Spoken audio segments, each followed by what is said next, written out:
परमेश्वर ने कभी भी एक झुंड का उपयोग नहीं किया।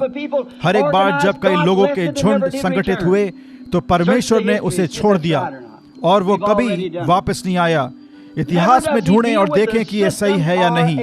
हम पहले ही इसे बता चुके हैं, जब वे संगठित हो जाते हैं वो कभी भी एक सिद्धांत या एक झुंड के साथ व्यवहार नहीं करता, वो परमेश्वर के विरुद्ध होता है।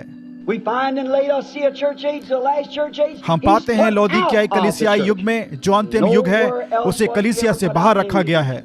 कहीं पर भी किसी भी युग में कभी भी उसे बाहर नहीं रखा गया सिवाय लौदीकियाई युग में, क्योंकि उन्होंने कहा हम धनी हैं और हमें किसी चीज की आवश्यकता नहीं, और ये नहीं जानते कि तुम अभागे, कंगाल, नंगे, अंधे हो और इसे नहीं जानते। उसे कलीसिया के युग में से बाहर रखा गया था।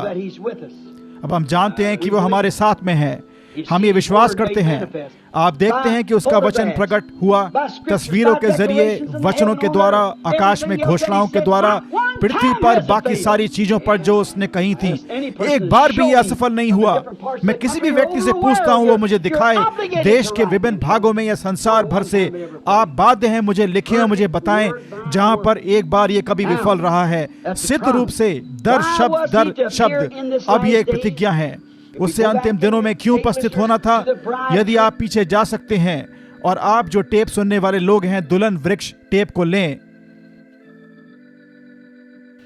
और उस घड़ी में जब मैं सारी कलीसियाओं को देखता हूं, उनके पास बड़े तड़क भड़क हैं और धनी और किसी भी चीज की आवश्यकता नहीं है। वे कहते हैं, और उन्हें देखो, अभागे, घृणित, अंधे, फिर आपकी पीठ पर थपथपाते हैं। वे चाहते हैं कि आप उनसे समझौता करें। मैंने एक उद्देश्य के लिए जन्म लिया था कि ऐसे ही उस चीज को दोषी ठहराऊं और बाहर बुलाए जाने के लिए मैं इसे करता हूं।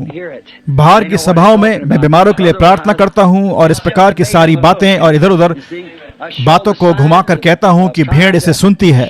वे जानते हैं कि किस विषय में बात हो रही है। दूसरी तरह से ये कांटे में चारा है। आप देखिए, ये चिन्ह दर्शाता है, ये दिखाने का यत्न करता है कि परमेश्वर जानता है कि विचारों के परखने में और लोगों के हृदय को जानता है कि ये चीजें करता है। ये एक प्रचारक का वरदान है कि लोगों में हलचल कर दे। पहली बात, आप जानते हैं कि टेप उनके घरों में आते हैं।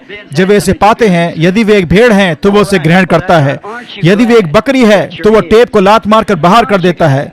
आप समझे,